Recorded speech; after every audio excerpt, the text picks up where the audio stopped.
international lawyer who has been assisting and acting on behalf of a number of the families of political opponents who have been detained in Tunisia for over 2 years now, and also taking up cases in relation to migrants who have been targeted in Tunisia.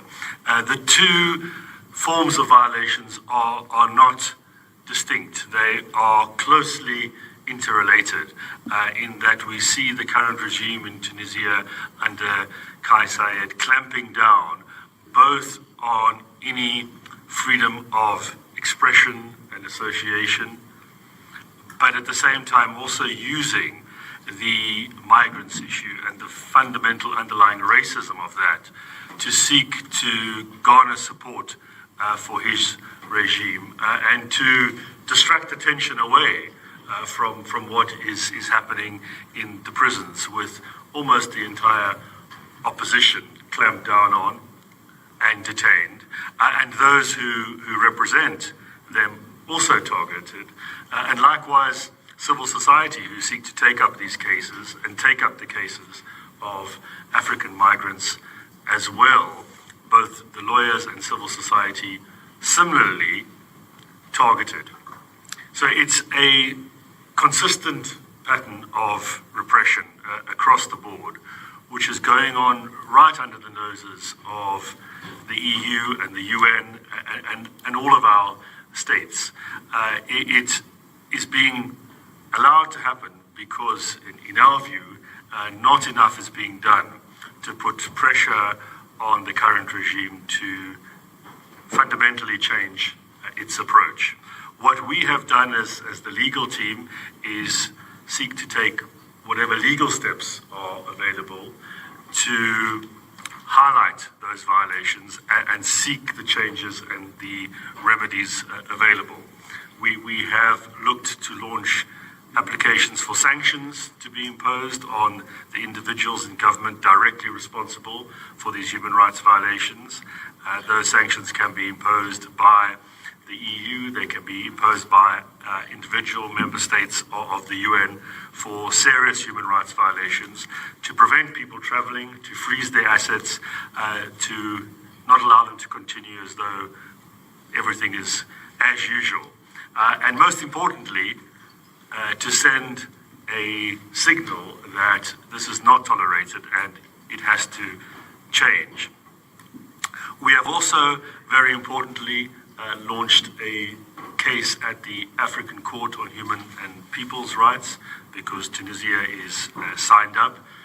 The court has in the past indicated that the government was in violation of the African Charter for the way in which it suspended the constitution and the way in which it then conducted its operations through parliament and from the top down without any democratic input, and also in suspending the Constitutional Court, which is there to oversee violations of human rights in the country. The government has failed so far to comply with that order from the African Court. It has also failed to comply with the order we got in our case, which was to ensure that those who are detained have access to lawyers, that they are able to get proper medical attention, and very importantly that they know what are the allegations, the case against them. These are interim measures, much like the International Court of Justice imposes such measures, which we've heard about recently in a number of cases. The African Court has the same powers to do that. Those conditions have been imposed, but there's been a failure to comply with them. We are now onto the merits stage of the case, where the court will consider whether or not there have been violations of the Charter. And we say that the evidence is overwhelming that is certainly the case, that there are no effective domestic remedies, particularly with the Constitutional Court suspended. No way in which, even though there are some appeals going on, and you'll hear directly from family members today about that, there's no hope of getting a fair hearing. The charges are either unknown, or if they are there, they're vague terrorism charges. It's all being conducted in a environment of fear where the judges themselves are under pressure to comply with the government line, and if they don't, they could get arrested as well. So we have sham proceedings going on, and there's no hope that the appeal is going to get any better. It's only going to get worse. So that's why we're appealing to the African court to intervene, because there's no domestic remedy. Also, we've brought a case at the International Criminal Court, because Tunisia is a member state. And very importantly, the ICC prosecutor has, on a number of occasions, emphasized that in relation to migrants in Libya, there will be investigations. There are investigations going on, because Libya is a country equally affected, and we're going to hear today about the interrelationship between the two, the routes in which migrants are taken and targeted. So if it's happening in Libya, we're making a compelling case. We say that the situation in Tunisia, the linked situation, should be investigated by the ICC, and should the crimes against humanity being committed against opposition figures on a widespread and systematic scale. That matter is being considered by the ICC at the moment. They could look to open an investigation. We are saying at least make a statement about it, at least visit Tunisia as a member state. The ICC prosecutor has gone to many states before, so go to Tunisia and raise this matter. Those are the actions that we are looking to take at the legal level, but of course politically it is most important that the UN and its member states stand up to what is happening. There are many things we know on the world stage and agenda at the moment, but we have to multitask. We can't just focus on certain countries. We need to look at focusing on countries like Tunisia as well. They can't be forgotten, because other situations maybe appear more grave. It's not a competition. We as the UN need to be equally focusing resources on all needs throughout the globe. I'm going to hand over now to the families directly to talk about their cases and what they want done. We're very privileged today to be able to have a number of them present all online. And the first speaker online is Aziz Akremi. His father, Judge Akremi, a very well-known judge in Tunisia, was removed from office because he was independent and speaking out. He's been imprisoned, tortured. There are sham proceedings going on, and we're going to hear from him about where the case stands regarding his father. He will be online in a moment.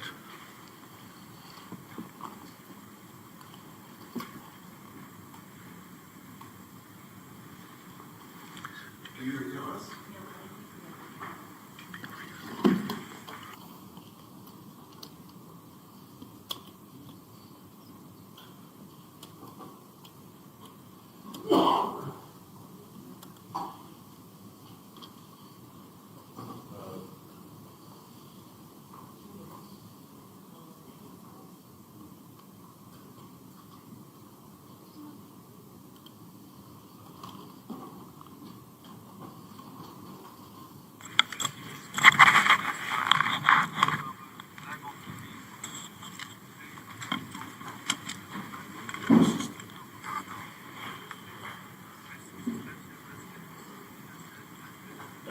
Maybe, Terry, we can go to... Yes, sorry, because we cannot hear you. I can hear you, but the room cannot hear you, so please, we will see how to handle that, and maybe to go to a next speaker here in a room. And okay, thank you. Yes, let's get that sorted out while we have Kalfa Fajani to my left.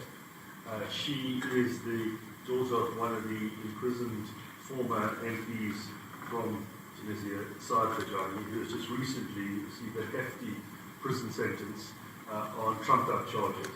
Thank you very much for attending today. Thank you, everyone, for attending. So, just as Rodney said, last week actually marks 2 years since my father was detained by the tyrannical regime in Tunisia. Most of the 2 years was actually pre-trial detention, even though the maximum in Tunisia was 14 months. At 70 years old, he was sentenced to 13 years in prison, which is essentially a death sentence. My father was actually added, this case that he was added to existed since 2016, and the political prisoners added to it were only added after the revolution, after the coup. And so we believe it's always been a politically motivated decision that they were put there.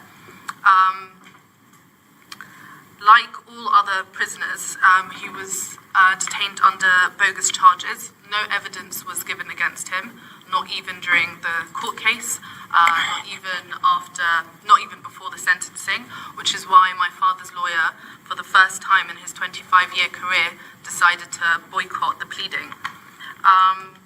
The prison conditions that my dad has been in have been quite horrendous, especially in the first year, where he was in a cell with 160 people, or around 120 people in a cell with a maximum of 60 people, just one toilet in there.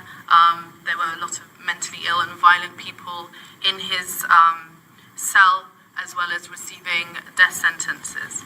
The conditions in which my father is made to travel to his court cases, which are around 2.5 hours there and back, are usually in a van. If he's by himself, he'll be in a van where he can't fully stand up, he can't sit down, and he'll be handcuffed and have to hold his balance that way for 2.5 hours there and back. At 70 years old, with someone that has developed, since he's been in prison, arthritis in his knee, as well as back injuries from when he was previously in prison under the Ben Ali regime where he was tortured, it has been quite a cause for concern for us. My father's also been added to another case called the Conspiracy Against the State case, where the maximum sentence is the death penalty. What we've seen at the moment is there has been absolutely no respect to due process in Tunisia. The judiciary is no longer independent, and usually cases, including my father's case that he was sentenced in, are transferred to judges that are usually likely to play ball with the sitting Minister of Justice. My father's been a long-term human rights activist. Like I said, this isn't his first time in prison. We never thought we'd see it again at his age, but unfortunately he's here. And today we're calling for his release, as well as all other political prisoners. And we're also calling for the human rights community to basically support us in calling for their release. I just want to add one thing before I go, and it's a message from my father's lawyer, Zuhair Bilhaj Amour.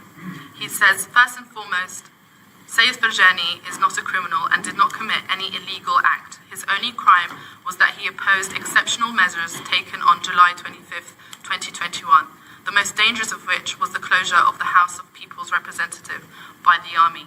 I call for an urgent appeal also to look in his health condition, which has deteriorated since he entered prison. He is now suffering from shortness of breath, heart problems, and difficulty walking. He is not allowed to have a healthy, balanced diet inside the prison, nor the necessary vaccinations at the specified time. In addition to discriminatory practices imposed on him inside the detention room with the rest of the inmates in the room, they also don't allow him to communicate with his inmates, otherwise they are subjected to punishment. So now my father has also been isolated in his cell. His status is that of a political opponent. The authority he opposes fights him with the sword of legal prosecution and the continuous opening of files against him, so that he remains imprisoned and unable to leave to exercise his rights again. The clear evidence is the arbitrary ruling against him in the Insulingo case. He's also, like I said, been added to the Conspiracy Against the State case, which the hearing starts tomorrow, and just recently they have decided that they will not be, that the hearing will be a remote hearing. It will be closed and no one will be allowed to enter. However, authorities have allowed Channel 9, which is the government's mouthpiece, to recently promote a documentary that demonizes the people involved in the case. And so we see this as a way to manufacture consent for possible harmful and severe sentences. And I just want to end. Recently, the UN has come out and called for the release of all political prisoners. Tunisia does listen. Almost immediately, 3 prisoners were released, randomly in the middle of the night, actually. And so any statement from the UN and doesn't go unnoticed. And so we hope today that we will see more of the same. So thank you. Thanks very much. That statement from the High Commissioner was one of 18 February 2025, which condemned, amongst other things, the trial that is starting tomorrow of a number of persons, over 40, in this so-called conspiracy case, where a number of them, including Dr. Safari, being in custody for 2 years awaiting just the beginning of these proceedings without knowing what the charges are. Thank you very much for that. Our next speaker, Let's try. should we try this one, is Aziz Akredi. His father is Judge because he's also in prison. Let's see if we can get that role. Hello, good afternoon. So, is everyone hearing me well? Yes. Yes, okay, so my name is Aziz Akredi. My father is Judge Bashir Akredi, who's been in prison now since 12th of February 2014. It's been more than 2 years since his imprisonment. I don't have a lot of time, so I would like to stick to certain facts. The first fact is that the president, Faisal, dismissed illegally 57 judges, including my father, and the highest court in Tunisia, who's responsible for administrative things, has nullified this decision, and my father has won the case against it. Therefore, my father will have been reinstated as a judge.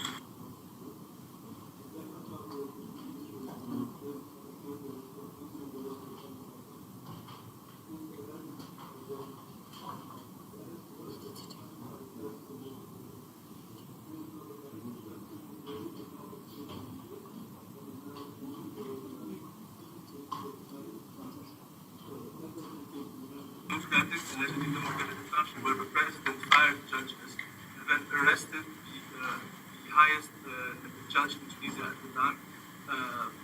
And now the judge that actually signed this arrest warrant has now escaped and is claiming that all of this was done under duress. To quote Semyon's which signed the arrest warrant, he said that I have been misled and I'm trying to seek political refuge against this regime. This same judge is now fighting the case has a case against him in regards to conspiracy against the state. To talk a bit about my father, he's the judge responsible for fighting terrorism in Tunisia since 2013. He worked on the Shukri Bil-Aid and the Bardo and Sus terrorist attack cases. He has been very successful dismantling many terrorist cases, working with European countries, more than 13 countries, which unfortunately had victims in these terrorist attacks, and has been praised for his immense work ethic. And Tunisia has found all terrorists involved in these attacks. To then go ahead and claim that this very same judge is now a terrorist and being accused of really insane crimes without any shred of evidence, is completely ununderstandable. I'd like to also point out that my father is also a part of this same international community. He has participated in more than 30 international and national forums. He has been a lecturer at many of these forums when it comes to counter-terrorism. He has spoken at many universities all over Europe.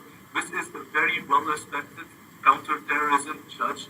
He's a professional, and right now he has been tortured and is being thrown in prison for absolutely nothing but the control of the judiciary in Tunisia.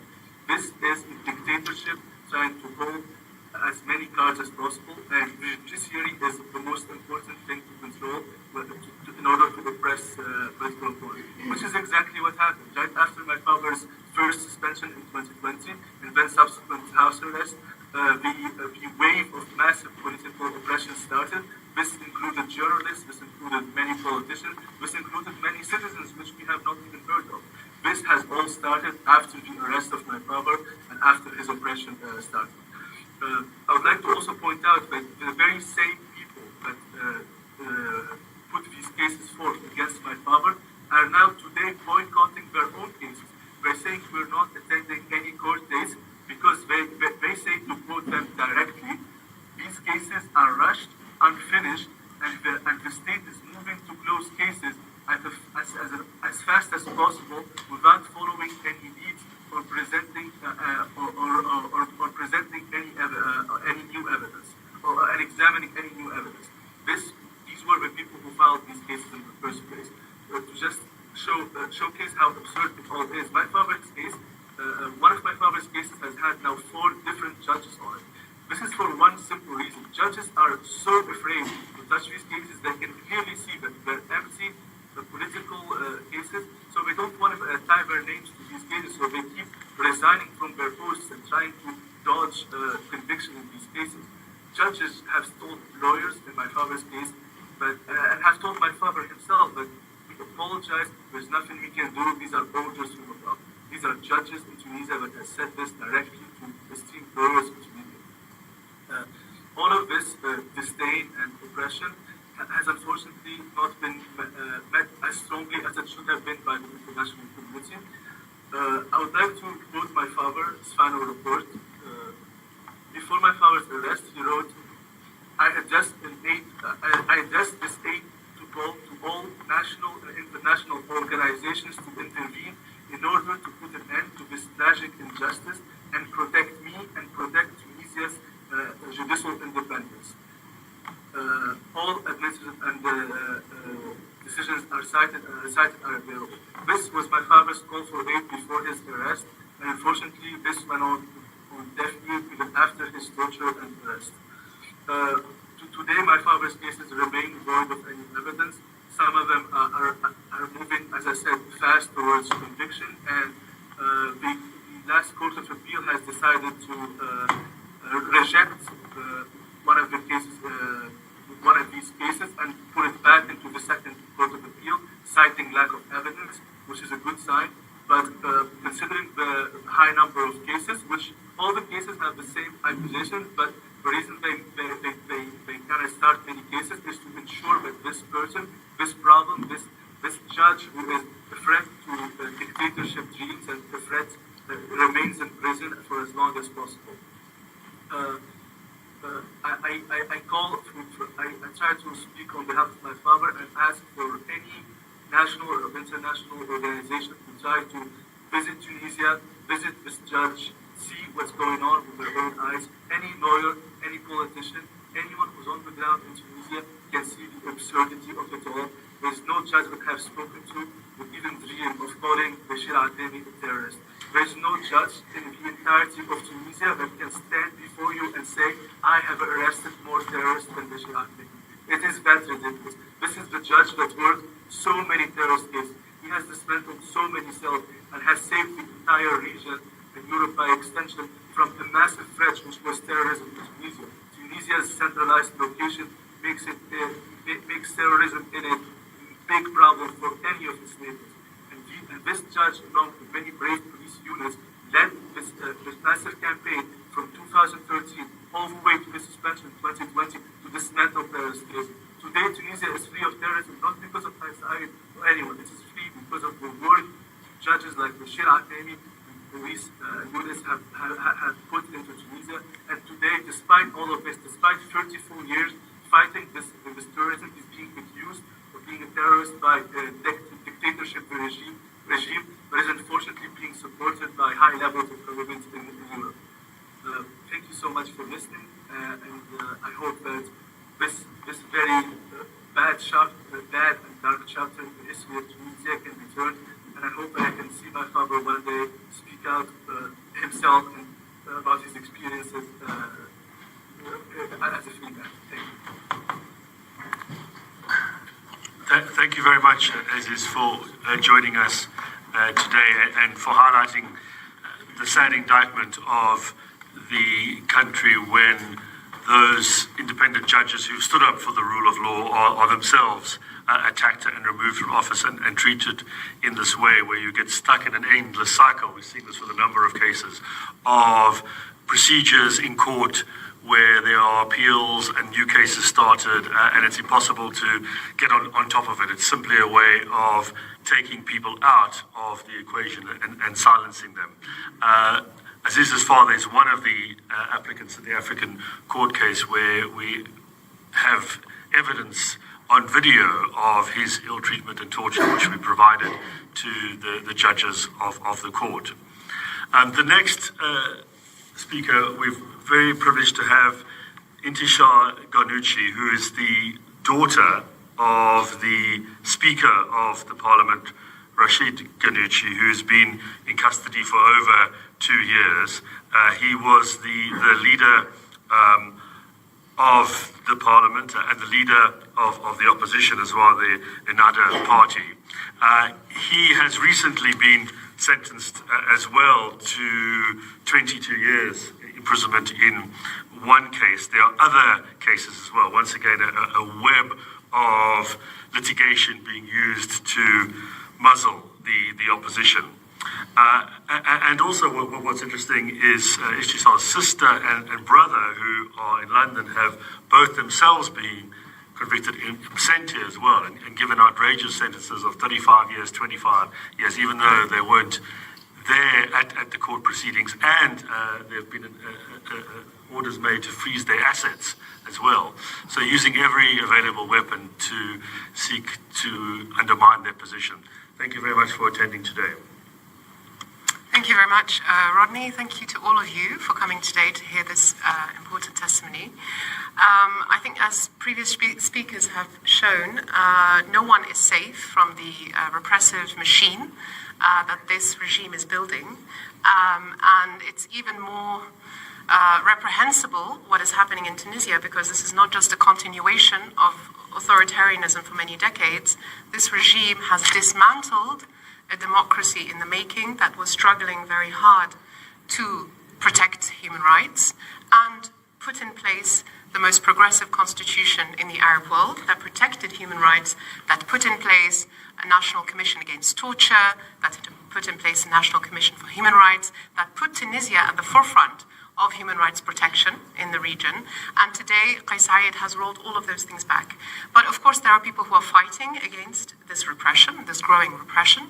And those people are being persecuted across the board, across the range. There are journalists, there are anti-racism activists, there are trade unionists, there are all manner of people. There are researchers who are being put in prison, who are being accused of the most outrageous things, undermining state security, seeking to topple the state, insulting the president, all sorts of things, the usual kind of charges that you see that clearly shout trumped up charges. I want to speak a little bit about the situation of the rule of law in Tunisia. There is no rule of law in Tunisia today. The situation is that you have court decisions that are being sent from the presidential palace and from the Minister of Justice directly to judges. Judges are being put in very difficult situations. Many of them have taken leave. They have asked to go on holiday or be removed from their jobs for a while because they are under such immense stress and emotional pressure from their employers. So they are often actually apologizing to the defendants while sentencing them. And you can see that very clearly in many of these cases. Let's talk about some of the elements or the characteristics of the judicial situation in Tunisia now. The legal cases that we see dozens of legal cases against anti-racism activists, as I mentioned, political opposition, etc. These legal cases are works of pure fiction. There is zero evidence. There is zero respect for procedure or basic minimum conditions of a fair trial, so much so that even the lawyers have given up trying to attend some of these court hearings because they know that this is nothing to do with the law. This is purely political persecution. There is the use of secret informants who, as a defendant, you don't even know what you've been accused of, what kind of evidence has been put forward. For example, these informants turn out to be, you only have a description of their profile, and some of them have been identified as convicted criminals who magically receive reduced sentences when they testify against opposition figures. Some of them are former dismissed government employees who were dismissed for committing violations, and then they are magically reinstated after they testify against political oppositions. And so you see this systematically used in these different proceedings. You have opaque proceedings where we don't even know what the alleged facts are. Some of these defendants, they have been put in preventive detention now for over 2 years, but the judges haven't even seen them. So you are saying that there is such an urgent thing for you to investigate, but you're not even interested in speaking to the defendants. And so what is happening in Tunisia is absolutely disgraceful and a violation of human rights. You have military courts being used against civilians. Just in October, Sheima Ben Aissa, whose son was supposed to be here today, but he's actually gone to be with his mother because she's a defendant in another case tomorrow, being heard tomorrow. She was sentenced to 1 year in prison, suspended sentence in a military court for insulting the president, for saying something on social media that criticized the president. And so you have these absurdly broad charges with very heavy sentences that are being used systematically against journalists, activists, etc. At the same time, you have, as Aziz mentioned, that there is no more judicial independence. The few judges who, at the beginning, stood very openly against the regime and refused to issue arrest warrants on the basis of no evidence, 57 were dismissed from their jobs. Until now, they have been even refused the right to practice in law. They have asked to be able to practice as self-employed lawyers because they need to live. They have been rejected. Their applications have been rejected, so they have no way to actually live or provide for their families. And of course, all of those who have sought to defend human rights have met with the same fate. Today in Tunisia, I am ashamed to say that we have more journalists in prison than we did under Ben Ali. And this is not me saying this is the Committee to Protect Journalists, the CPJ, which in its most recent report said that the number of journalists behind bars in Tunisia today is the highest since it began keeping track in 1992. And so we have, as one president of a local branch of the National Union for Journalists noted, Decree 54, which is an executive decree passed, ordered by the president, which essentially allows anyone who criticizes the government on social media to be arrested and tried. Decree 54, in the words of this media union journalist, says it treats every journalist as if they are on conditional release from jail, pending investigation. And so every journalist today is keeping that in mind in the back of their head. Not just those who are already being directly harassed, but there is widespread fear across Tunisia. And in fact, all Tunisians feel that they are under conditional release under this regime. To speak very briefly about my father was the Speaker of the Parliament, which was dissolved by the President, Qais Said. He was arrested on 17th of April, 2023, in front of myself and my mother and my children. And today he is on day 678 of his imprisonment. He faces charges in 13 different legal cases. Most of the charges we don't understand, the evidence we haven't seen. At 83 years old, he is the oldest political prisoner in the Arab world, not an accolade that you really want to have, and probably the oldest in the world. We are not sure. We don't have the data on that. His health has deteriorated because of the conditions in prison and the prolonged detention. And at his age, with his health, continued detention obviously poses a very serious threat to his life. He has been sentenced to over 25 years in prison so far in 3 cases, and there are obviously a lot more to go. And of course, he has been very kind to the judges who sentenced him, and he tells them that I know you are not responsible for this. At the end of the day, it is the executive, it is the president who is responsible for this, for giving these orders. And he knows that this is political. This is not a legal battle. This is a political battle. And so my father is one of many. Kautar's father is also one of 130 MPs who were prosecuted for defending the Constitution, for essentially saying that what the president did was unconstitutional, of tearing up the Constitution, dissolving the government, dissolving the parliament, etc. And so he and they are paying the price for defending a democratic constitution that Tunisians fought very hard for many decades. Final thoughts. I just wanted to say that it's important to mention that it's critical for the international community to speak out about what's happening in Tunisia. As Kauthar said, statements by the UN Commissioner for Human Rights, by member states, these are important. At the end of the day, we have seen results come when prominent figures in the international community, when human rights organizations asked to come and visit prisoners. We have seen improvements in prison conditions when the OHCHR office in Tunisia went to visit prisoners. And so it's very important to have more public statements. Member states' embassies in Tunisia can also attend hearings. These things are very important to bear witness to what is happening, to make the regime know that there are people who are watching. And this does have life-changing results for the prisoners who are suffering at the moment. So we urge all of you who work for member states, who work for human rights organizations, to organize delegations to Tunisia, to make public statements, and to make sure that these human rights standards, which are at the end obligations that the Tunisian state signed up to, regardless of what Qais Said likes to say, that these are conspiracies by the foreign agents because they are trying to take away Tunisia's national sovereignty. Tunisia signed up to the ICCPR in 1969, or ratified it in 1969. It ratified the Convention Against Torture in 1988, I believe. So these are sovereign international obligations that Tunisians and Tunisia took upon itself, and we are simply asking for these to be upheld. Thank you very much. Thank you so much for that. I'm going to turn over now to an online contribution again from a researcher from the NGO On Borders. They have brought out a report on state trafficking, the expulsion and sale of migrants from Tunisia to Libya, and have done extensive research on the migrant position in Tunisia and on the border. They are not going to be identified on screen because they don't want to compromise their ongoing research on the ground, but we're about to hear from them what they are doing and where they see this going.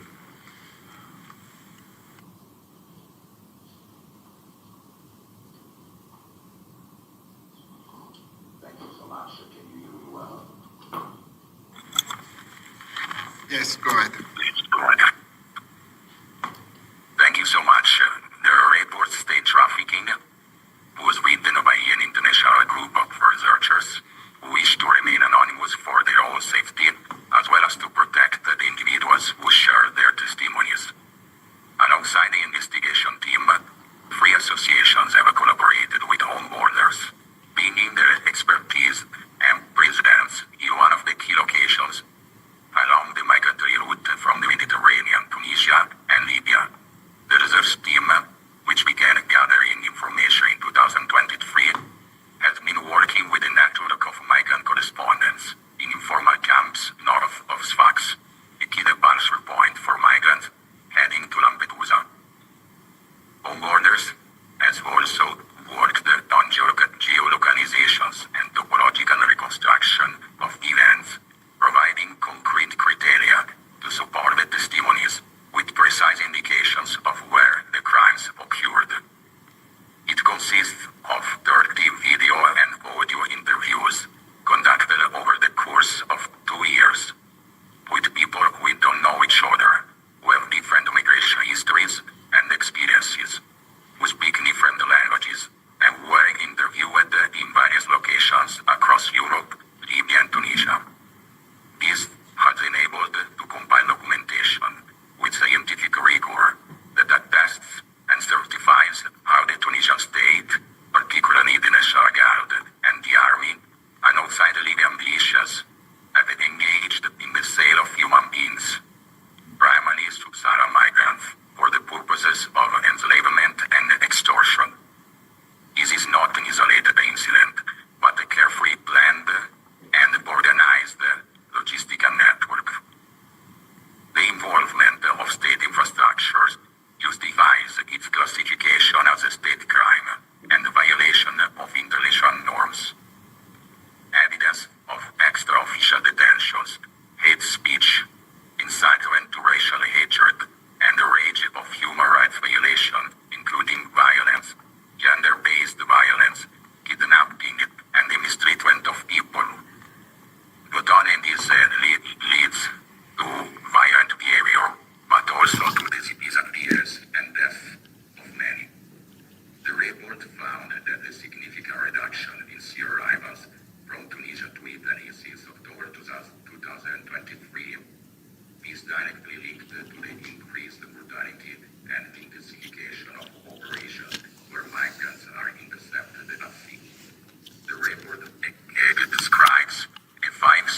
invite you to go to our website, statetrafficking.net, and download the report, and also download the new testimony sent to us by the witness on this mapping of state trafficking by a witness. Thank you so much. Thank you enormously for that message. This is precisely the evidence which we have provided to the ICC prosecutor regarding international cross-border crimes, which can be investigated because both Libya and Tunisia are within the court's jurisdiction. I'm going to hand over finally to Adil Mieri, who's the Vice President of the Association of Victims of Torture, to do a few very short closing remarks, and then I'm hoping to have a little bit of time for questions because we have to finish at 4. Thank you very much. Ok, merci beaucoup. Je vais parler en français. Donc, je préférais parler en arabe, ma langue maternelle, mais puisque les arabes, parfois, ne sont pas beaucoup, donc je prends une autre langue, c'est la deuxième langue, c'est le français. Donc, et après, Yusra va faire une petite résumé. Je vais faire vite parce que j'ai beaucoup à dire.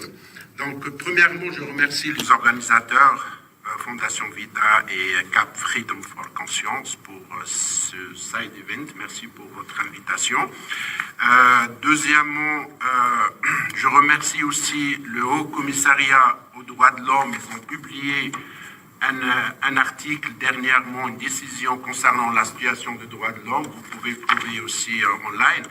Et je veux parler normalement de la situation des droits de l'homme en Tunisie, la situation économique, la situation sociale et institutionnelle, mais puisque je n'ai pas le temps, je vous invite à visiter notre site internet avdtch.org. Vous allez trouver ce rapport en 3 langues, en français, en anglais et en arabe.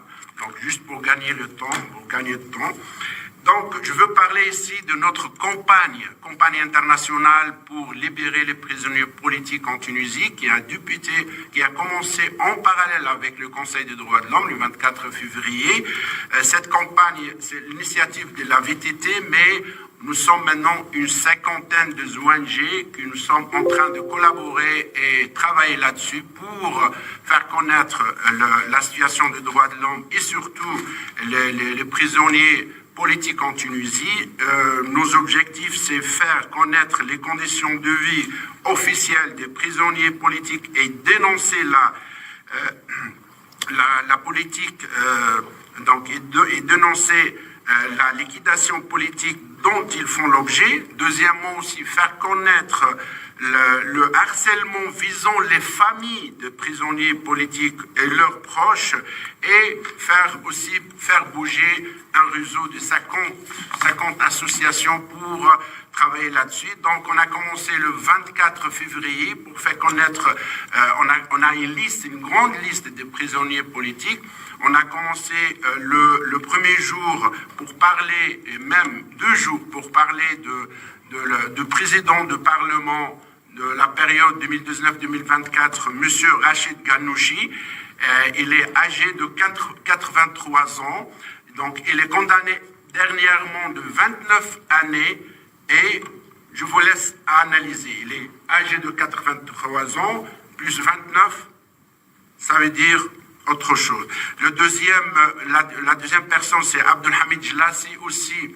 Il est condamné, il est en prison maintenant et il a eu dernièrement le début d'un cancer et un ganglion. Donc voilà. Et la suite, c'est Nourdine Bhiri, Issam Chabi, Khayam Turki et Jawhar Ben Mbarek. Aujourd'hui, c'est la 7e journée. C'est la journée de Sahbi Atik et Saïd Ferjani. Demain, il sera Ghazi Shawashi et Reda Belhaj. Pourquoi on a choisi ces à peu près 8 ou 9 personnes? Parce que demain, il y aura un procès. Demain, c'est une journée scandale en Tunisie. Demain, un procès pour ces personnes et à peu près plus ou moins de 50 personnes qui vont être jugées demain. Pourquoi? Parce qu'ils sont réunis pour discuter de la situation des droits de l'homme en Tunisie. Donc, Voilà, donc pour tout ça, il faut suivre. Demain, il y aura vraiment un procès. Il y a des avocats qui vont assister, il y a des personnalités qui vont assister. Et c'est quoi? Pourquoi je dis c'est un scandale? Parce qu'ils vont laisser le prisonnier dans leur prison, dans une chambre, et ailleurs, donc il y aura le juge et les avocats. Donc ils ne vont pas même laisser les prisonniers qui se déplacent pour être jugés ou bien pour qu'ils s'expriment. Il y a pas mal, maintenant il y a une campagne hashtag pour dire on veut un procès en plein air, on veut voir, on veut écouter que ce soit les prisonniers, le condamné, le prisonnier ou bien aussi l'autre avis, mais le press side, le gouvernement ne veut pas ça. Donc je ne veux pas trop allonger ou bien trop parler. On a 6 lettres. On n'a pas imprimé beaucoup, mais on a quelques exemplaires. On a 6 lettres de prison, les 6 lettres de Khayam Turki, Jawhar Ben Mbarak, Issam Chabi et Abdelhamid Jlassi et Ghazi Shawash. Ils ont envoyé 2 lettres de leur prison à travers leur famille, à travers leur avocat. Nous, on a traduit ces lettres, ces 6 lettres, en anglais, en français et elle était en arabe, l'original. Donc ces lettres, c'est très très important. Le temps, il me presse, mais je veux donner quelques-unes et vous allez trouver ça aussi sur notre site internet. Donc je veux conclure. Je veux vous donner quelques exemples après. Ok. Donc, voilà. La dernière, l'information qui vient de venir, les choses, il y a Mohamed Jmiri. C'est un prisonnier politique aussi. Il est en train de grève de faim maintenant. Il est sur chaise roulante. Il ne peut pas marcher. Pourquoi? Parce que juste il a demandé qu'il a besoin de ses médicaments. Ils ne veulent pas faire rentrer ces médicaments, donc il est maintenant dans une situation avec d'autres personnes. Le temps passe, donc je résume. La situation de droits de l'homme en Tunisie, elle est grave et elle nécessite que tous les ONG et toutes les personnes qui travaillent pour le droit de l'homme bougent et fassent quelque chose. Je remercie une autre fois le Haut Commissariat des droits de l'homme et aussi d'autres institutions qui sont en train de faire quelque chose et vive la Tunisie. Merci. Et la liberté pour tous les prisonniers politiques. Merci à vous. Merci beaucoup d'avoir assisté à ce side event. Nous arrivons au terme de l'heure consacrée et voilà, je pense que vous avez les références